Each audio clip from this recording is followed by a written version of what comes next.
సర్వనామాల్లో ఐదవది సంఖ్యావాచకము. ఏంటమ్మా ఐదవది? సంఖ్యావాచకము. సంఖ్య అంటే అంకె, అంకెలు. సంఖ్యలు అంటే ఏంటమ్మా? సంఖ్య అంటే అంకె. అంటే అంకెలకు సంబంధించిన పదాలను ఏమంటారు అంటే సంఖ్యావాచకము అని చెప్పేసి అంటారు. అంకెలకు సంబంధించిన పదాలను ఏమంటారు? సంఖ్యావాచకము అని చెప్పేసి అంటారు. ఉదాహరణ 1, 2, 3, 4 ఈ విధంగా. ఓకేనా? నేను ఒక మామిడి పండు తిన్నాను. అక్కడ ఒక అన్నది ఏంటవుతుంది?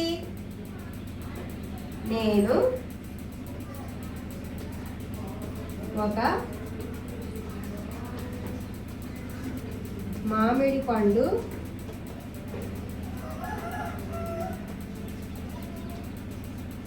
తిన్నాను. ఇందులో ఒక అన్నది అంకెను తెలియజేస్తుంది, సంఖ్యని తెలియజేస్తుంది. కాబట్టి ఒక అన్నది ఏంటవుతుందంటే సంఖ్యావాచకం అని చెప్పేసి అవుతుంది. ఒక అన్నది ఏమవుతుందమ్మా? సంఖ్యావాచకం అని చెప్పేసి అవుతుంది. నేను వారం రోజులు ఊరు వెళ్ళాను.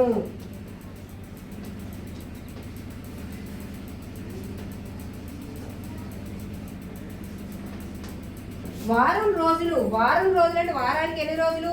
7 రోజులు. కాబట్టి అది సంఖ్యను సూచిస్తుంది, అది కూడా సంఖ్యను సూచిస్తుంది. కాబట్టి ఇది సంఖ్యావాచకము అవుతుంది. ఓకేమా? ఒక అన్నది వారం రోజులు అనేది ఏం చూపిస్తున్నాయి? మనకి సంఖ్యను చూపిస్తున్నాయి. కాబట్టి ఇవి ఏంటంటారు? సంఖ్యావాచకము అని చెప్పేసి అంటారు. ఇది సంఖ్యావాచకము.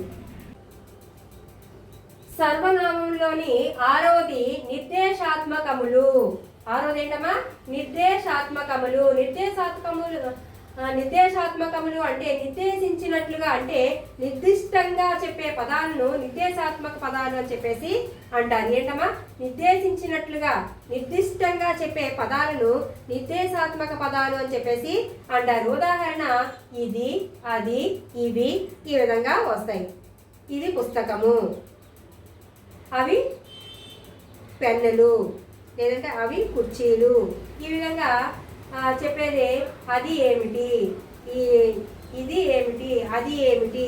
ఈ విధంగా ఇది, అది, ఇవి అనే వాటి గురించి తెలియజేసేదే నిర్దేశాత్మకములు అని చెప్పేసి అంటారు. సర్వనామాల్లో 6వది నిర్దేశాత్మకములు.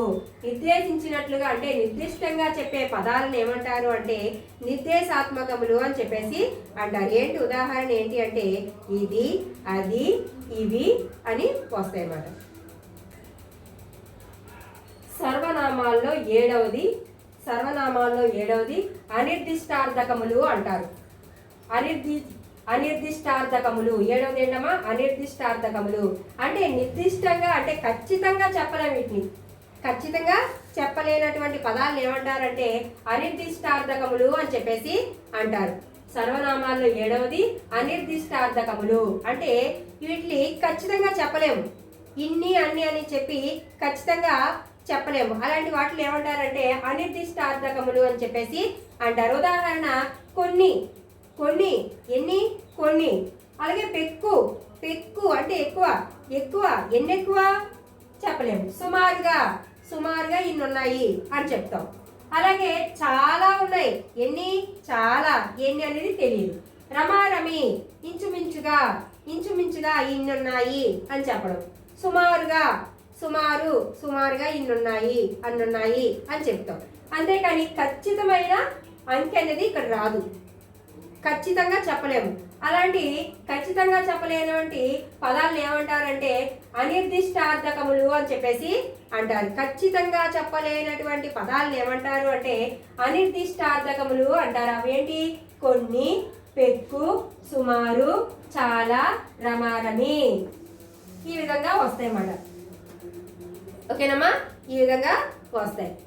వీటిని ఏమంటారు? అనిర్దిష్టార్థకములు అని చెప్పేసి అంటారు. సర్వనామాల్లో 8వది ప్రశ్నార్థకములు. 8వది ఏంటమ్మా? ప్రశ్నార్థకములు. అంటే ప్రశ్నించడానికి ఉపయోగించే పదాలను ప్రశ్నార్థకములు అని చెప్పేసి అంటారు. ప్రశ్నార్థకములు అంటే ఏంటమ్మా? ప్రశ్నించడానికి ఉపయోగించే పదాలను ప్రశ్నార్థకములు అని చెప్పేసి అంటారు. అవి ఏంటి?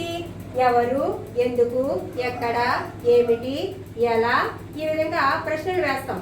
అలా ప్రశ్నలు వేసే పదాలను ఏమంటారు అంటే ప్రశ్నార్థకములు అని చెప్పేసి అంటారు. ఉదాహరణ ఏంటమ్మా, ఎవరు, ఎందుకు, ఏమిటి, ఎక్కడ, ఎలా, ఈ విధంగా ఉండే పదాలను ఏమంటారు ప్రశ్నార్థకములు అని చెప్పేసి అంటారు. నీ పేరు ఏమిటి, ఏమిటి అని ప్రశ్న వేసాం, అది ప్రశ్నార్థక పదము. అలాగే నీవు ఎక్కడికి వెళ్తున్నావు, నీవు ఎక్కడికి వెళ్తున్నావు, ఎక్కడికి, ఎక్కడికి అనేది ప్రశ్నార్థక పదం. అలాగే నీవు ఎలా ఉన్నావు, ఎలా, ఎలా అన్నది అక్కడ ప్రశ్నార్థక పదం.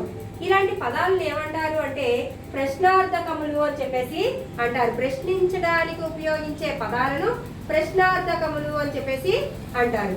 అయితే మీకు ఈ వీడియో నచ్చినట్లయితే లైక్ చేయండి, షేర్ చేయండి, అలాగే సబ్స్క్రైబ్ చేయండి. మరిన్ని వీడియోల కోసం బెల్ సింబల్ ని యాక్టివేట్ చేసుకోండి.